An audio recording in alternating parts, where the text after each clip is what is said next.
No, I was just gonna ask, like, just to keep it going, how you ended up in the US and how you viewed the war at that age and how that kind of perception evolved.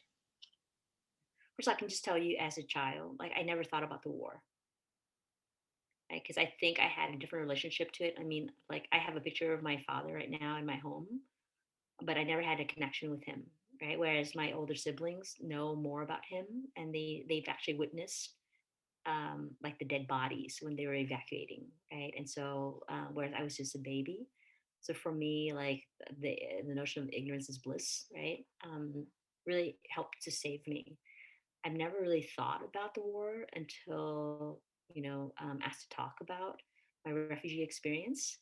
And always with hindsight, right? And then some research, et cetera, to fill in the blanks.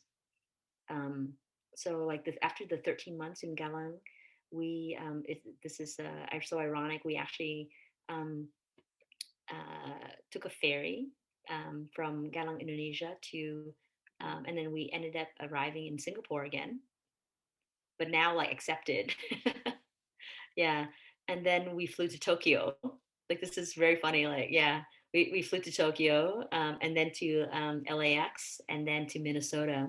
Lakeville, Minnesota was our first home with my uncle had a mobile home. And then it was crazy because my uncle has at that time had three kids of his own.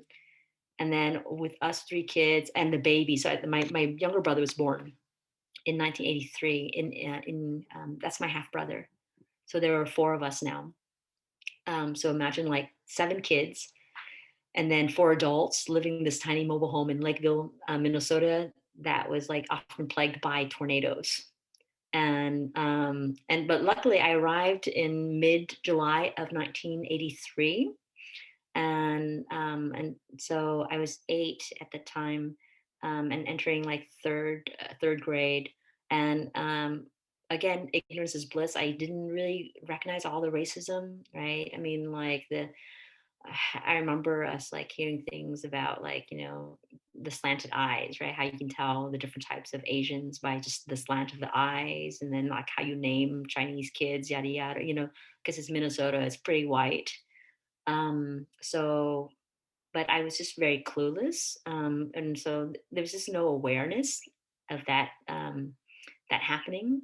So that too protected me. And but the thing that did shift was, which was interesting, and I don't know if this is a defense mechanism, but I became extremely academic. I told you that in Vietnam I was like second to last, and just like this animal in the classroom, like just wild. And I grew really academic. Like in a year's time, like by fourth grade, I was pretty fluent and like put in the gate programs. And so like I found my connection or my anchor through academics. And then 3 years later, California.